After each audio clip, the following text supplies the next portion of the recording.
Dr. Ashwin Dobariya welcomes you to Programming in C video series. In this video we will discuss a very important concepts of C language, that is data types of C language.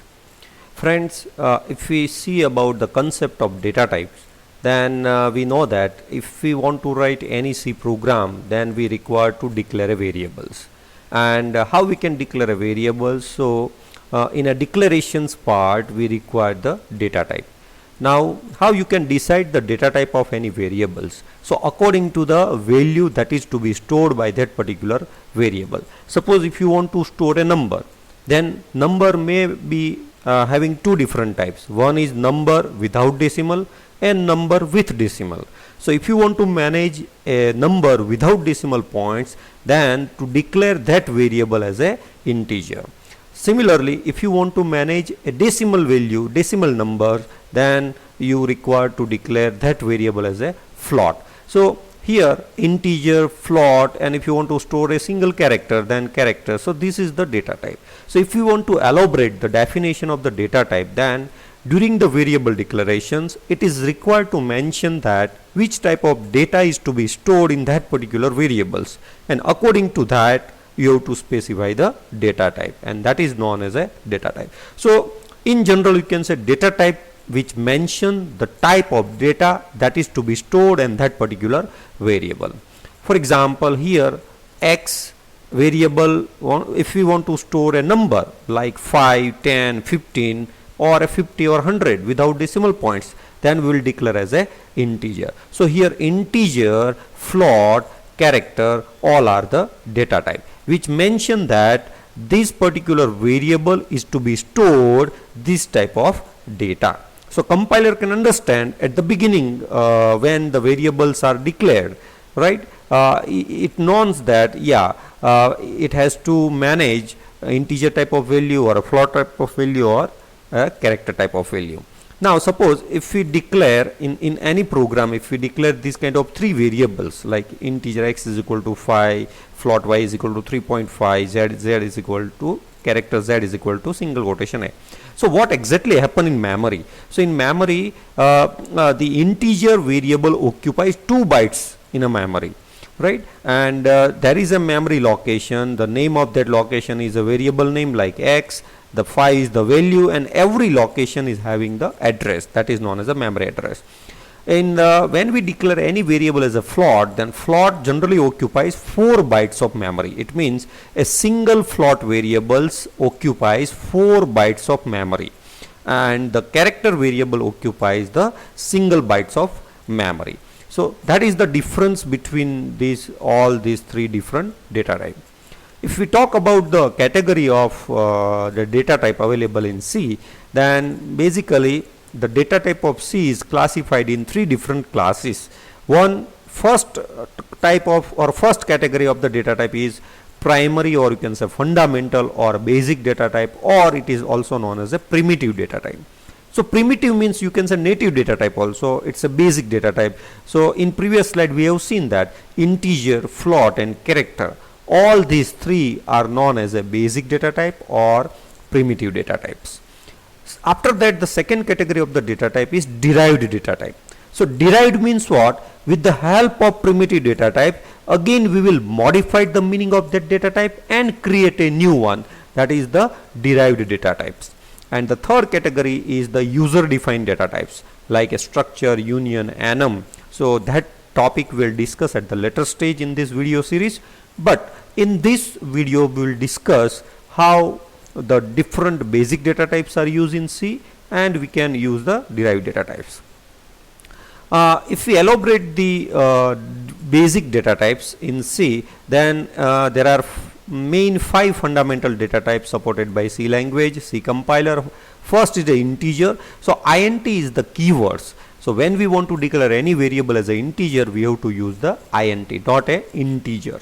So int actually it is known as an integer, right? Then second basic data type that generally used to store a decimal type of value, that is float. And the third is the character. So these are the 3 major, you can say, the primitive data types. Apart from that, the double is also used to store the floating value, and it is generally used in place of float. So float is having certain limitation to store the data. So that limitation we can overcome with the help of double data types.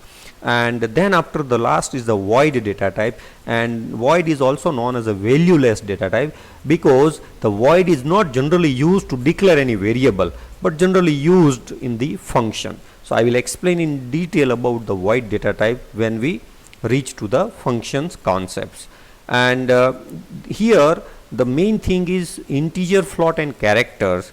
These are the main basic data types, but we can use 4 different qualifier or we can say modifier with these 3 primitive data types, so which will change the meaning of this.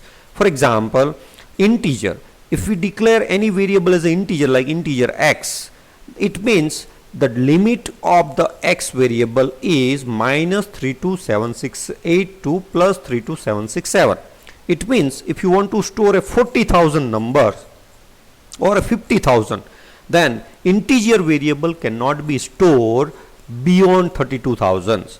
So how you can store the beyond limits of value? Then you can add one modified like a long. So if you declare any variable as a long integer, which means which will expand the limit of that variable, right? So in that way, the 4 qualifier or modifiers are available in C language.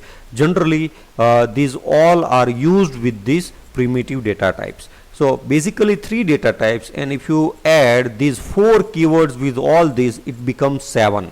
So 4 integer, these 4 like short integer, long integer, signed integer, unsigned integer. Similarly, short float, long float, or we can say long double, right? Signed, unsigned, character. So in that way, it expands the list of data types. So let's see what is the difference and how the data type is used in C language. So if we talk about only integer data type, then generally we use only int keywords. And when we declare any variable using int, like integer x is equal to 50 or integer y is equal to minus 40. So integer variable, a single variable occupies 2 bytes of memory. And whenever we declare any variable as integer, then the data limit, you can say the range of that variable is minus 32768 to 32767.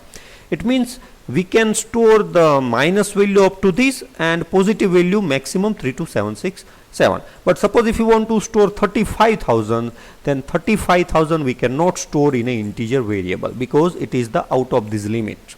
So what is the solution for that? Then here we have to add one modifier, long integer. And if we use a long integer, then it occupies 4 bytes of memory, and see the limit is expanded. This limit is very short, but if you add the long keywords before the integer data type, it expands the limit of this variable. So here integer, or you can say sign integer. Now meaning of sign means which can also store a negative value. So sign means which can store a negative as well as positive.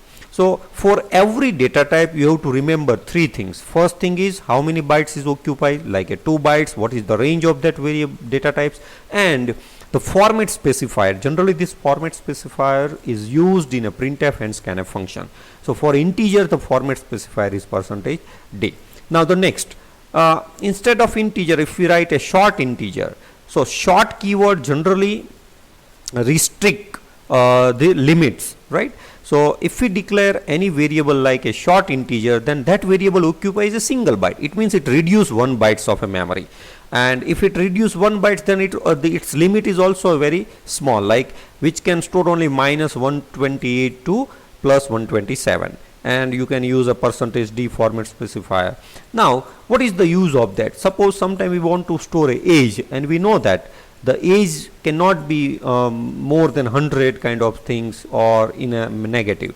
So unnecessary we should not declare this kind of variable as an integer or long integer, because which will occupies more bytes of memory. So in that case you can use the short integer to occupy a less memory. Similarly, if you want to store the number beyond these limits, then integer we have to use the long integer. And if we use the long, it means it expands the limits and it occupies the double bytes, 4 bytes of a single variables, and the limit is too large, and the format specifier is %ld. Similarly, we can say sign long or unsigned. Whenever there is a sign keyword, it means it can also allow the negative value. But suppose if we use unsigned integer, unsigned means without sign, and without sign means always positive numbers. So suppose like a salary. So if you know that salary is never in a negative value, so you can declare a salary variable with the help of unsigned integer. So it occupies 2 bytes of memory, and see the limit is also extend 0 to 65535, and it's a positive value. It means unsigned integer variable. If you declare over here unsigned integer, it means which can store only a positive number, not a negative, and the format specifier is %u. Similarly, unsigned short integer. So here see only short integer which can store a negative value also, but unsigned short integer which can store only a positive value 0 to 255 and %u. Similarly, unsigned long integer. So simple long integer, it also store the negative value, but unsigned long integer, unsigned means only positive, so it will start from 0 to the double values of this, right? So 4 2, so it is too large. So in that way, see friends, only the basic data type is integer, but we can create a many different form of the integer data type with the help of these modifiers, sign, short, unsigned and all. And in majority in our program, generally we are using either integers or a long integer. So this is the overall concept of integer data type, and integer is generally store only the number without decimal points. Now the next is very important concept. Suppose there is one variable like integer x, and we know that the limit of the integer variable is 32767, but here you are storing you can say the large value that is beyond the limit of this integer 32770. Then what happen exactly? So we know that the integer capacity is up to 32767. Actually it is declares 3 number more over here. Then what the compiler will do, it will start the reverse counting over here, and we know that at the negative side the last number is minus 32768. Then the next large is minus 32767 and minus 32766. So here more 3 numbers are there than 32767, and the remaining 3 number it will count from here. So it will not give any error, but internally it stored this negative value over here because you have stored positive number beyond its limit. So this is just for your reference, right, in integer data types. Now in the float data types, we know that float generally used to store the floating values. So one float variable occupies 4 bytes of memory, and the range is 3.4 e minus 38 to 3.4 e plus 38, and the format specifier is %f. But suppose sometime if you want to store beyond these limits in the floating value, then instead of float you can declare a double, and the memory occupation is also double. Instead of 4 byte, the double variable occupies 8 bytes, and the capacity is almost double, and again format specifier you can use %f. Now we can also combine double with the long. So the limit is to extend, and the data type and the total number of bytes are occupies up to 10, and the format specifier is %lf. So this is all about the floating data type. Whenever we want to manage a point value or a floating value in our programs, then declare that variable as either float or a double. And the last category of the data type, that is character data type, and character itself the character means suppose a character x variable, so character variable always assign with the single quotation value. So single quotation indicates that this is a character, and here dollar, it means symbol is represented in single quote, so dollar is also considered as a character. Here we know that 6 is a number, but when you represent in single quote, then 6 is also considered as a character. So one character variable occupies 1 bytes of memory, and capacity is minus 128 to plus 127, and format specifier is %c.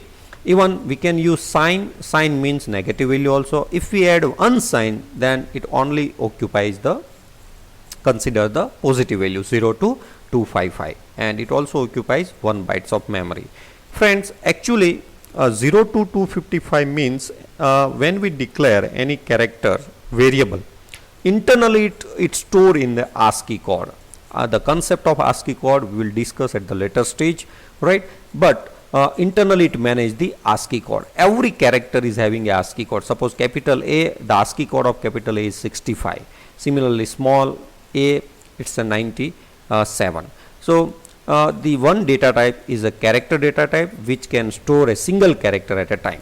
Now suppose in C language, if you want to store a string means the group of character. So there is no string data type available in C, remember. Then what is the alternate solution? So we have to declare one character array like a name of 10. So it declare a 10 characters array, and in that we can store the group of characters, and group of character is known as a string. So I hope friends in this video you understood the concept of 3 basic data types and the various form of the data types available in C language. And I hope friends all of you enjoy these videos, and in the description part I have also given the other theory and practical video link for your reference. So please friends, like this video and share this video with your friends so they can also get the benefits. And for getting the upcoming videos, please subscribe this video channels. So in next video again we will discuss very important concept, that is typecastings concept in C language. So thank you very much friends.